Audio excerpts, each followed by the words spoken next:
মনের ভিতরে গড়ে তোলা ছোট ছোট স্বপ্নগুলোকে বাস্তবে যদি রূপ দেওয়া যায় তাহলে কার না ভালো লাগে বলেন। কিছুদিন যাবৎ আমার মাথার ভিতরে কিন্তু এই কাজটি প্রচুর পরিমাণ ঘুরপাক খাচ্ছিল।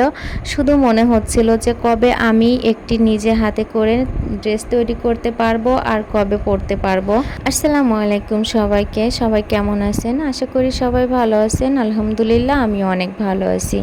তো আলহামদুলিল্লাহ আমার কাজটা কিন্তু সম্পূর্ণ হতে চলেছে, এজন্য আমি আপনাদের সাথে শেয়ার করতে চলে আসলাম। আমি বাজার থেকে এক কালারের গজ কাপড় কিনে নিয়ে এসে আমি নিজেই ডিজাইন এঁকেছি আর নিজেই কিন্তু ফুলগুলা উঠাইছি। তো আমার জামা যখন সম্পূর্ণটা সেলাই করা হয়ে যায় তখন আমি সুন্দরভাবে ডিটারজেন্ট পাউডার দিয়ে পরিষ্কার করে মার দিয়ে আয়রন করে তারপর কিন্তু কাটতে বসে গেছি। আমি যেহেতু সেলাই মেশিনের কাজ জানি, এজন্য এইসব কাজগুলো কিন্তু আমার কাছে কোনো কঠিনই মনে হয় না। আমি খুব সহজেই কিন্তু এই কাজগুলো করে ফেলতে পারি।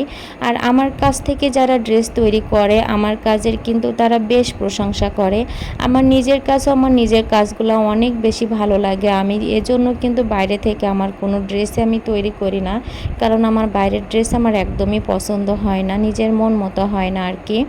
তো আমি এই যে আপনাদের সাথে জামার ফাইনাল লুকটা শেয়ার করে ফেললাম। আমার এটা ছিল জামার সামনের পার্ট, আর সামনের পার্টে আমি বুকে কিন্তু খুব সুন্দর করে একটি ডিজাইন করে দিয়েছি, আর ভিতরে ছিটে ফোঁটা আমি গুজরাটির কাজটা করে দিয়েছি, আর নিচেই কিন্তু বুকের সাথে ম্যাচিং করে একটি গুজরাটির লেস আমি তৈরি করে দিয়েছি।